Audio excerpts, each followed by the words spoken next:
Hello ஆல்மீஸ் எல்லாம் எப்படி இருக்கீங்க? நல்லா இருப்பீங்க நம்புறேன். நானும் நல்லா இருக்கேன். இன்றைக்கி நம்ம காதலா காதலோட தேர்ட் பார்ட் தான் பார்க்க போகிறோம்.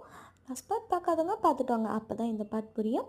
வாங்க அப்படி நம்ம ஸ்டோரிக்குள்ளே போயிடலாம். லாஸ்ட் பார்ட் இதோட முடிச்சது போனால் ஜிமின் வந்து டேவை பயமுறுத்திருப்பாரு, அதோட தான் முடிச்சணும். அப்படியே கண்டினியூ பண்ணிக்கலாம். ஜிமின், ஏன்டா இப்படி பண்ண? நான் எப்படி பயந்துட்டேன் தெரியுமா? சாரிடா மச்சான், நீ இந்த அளவுக்கு பயப்படுன்னு நான் எதிர்பார்க்கவே இல்லை. நான் சும்மா தான் பயமுறுத்துறேன்.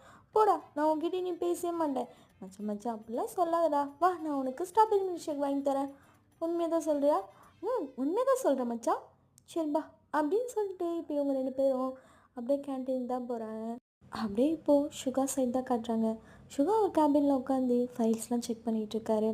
இப்போ அவருடைய கேபினோட டோர் யாரோ நாக் பண்ண கமன் அப்படின்னு சொல்லிட்டு சொல்கிறாரு.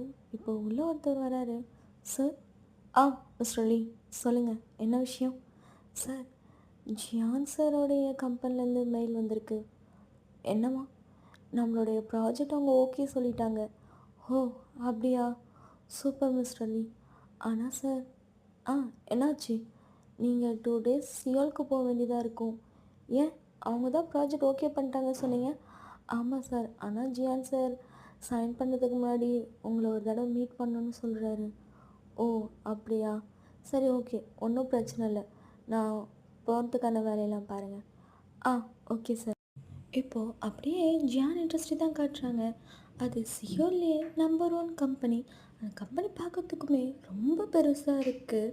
இப்போ அந்த கம்பெனிக்குள்ளே ஒரு பிளாக் கலர் கார் உள்ளே போகுது. அதுலேருந்து ஒரு பர்சன் கீழே இறங்கி அப்படியே அந்த கம்பெனிக்குள்ளே போய்கிட்டு இருக்காரு. அங்கே இருக்கவங்க எல்லாரும் அந்த பர்சனுக்கு விஷ் பண்ணிகிட்ருக்காங்க. அந்த பர்சன் அவரோட ஹெட்டை மட்டும் நோட் பண்ணிட்டு அப்படியே நேராக ஒரு கேபின்குள்ளே போகிறாரு. அந்த கேபின்குள்ளே போயிட்டோன்னே, டேட், மை சன், உன்னை பார்த்து எவ்வளோ நல்லாச்சு. எப்படிடா இருக்க? நான் நல்லா இருக்கேன் டேட், நீங்கள் எப்படி இருக்கீங்க? எனக்கு என்ன, நான் நல்லா தான் இருக்கேன். நீ எப்போ இங்கே வருவேன்னு தான் எதிர்பார்த்துக்கிட்டு இருந்தேன். அதான் நான் வந்துட்டேன்ல டேட், ஃப்ரீயாக விடுங்க அப்படின்னு சொல்லிட்டு பேசிகிட்ருக்காங்க. அது வேறு யாரும் இல்லை, நம்ம ஜங்குக் தான். இப்போ ஜங்குக் பற்றி சொல்லலாம். அவர் சின்ன வயசுலேயே அப்ராட் போயிட்டார். அவர் படிப்பெல்லாம் முடிச்சுட்டு இப்போ தான் சியோலுக்கு வந்திருக்காரு. ஓகேடா, இந்த பார்ட் நான் இதோட முடிச்சுக்கிறேன். இந்த பார்ட் பிடிச்சிருந்துச்சுன்னா மறக்காமல் லைக் அண்ட் கமெண்ட் பண்ணிவிடுங்க. நெக்ஸ்ட் பார்ட் பார்க்கணுன்னா என் சேனலை சப்ஸ்கிரைப் பண்ணி வச்சுக்கோங்க. ஓகே ஆர்மி, பாய், சராங்கே.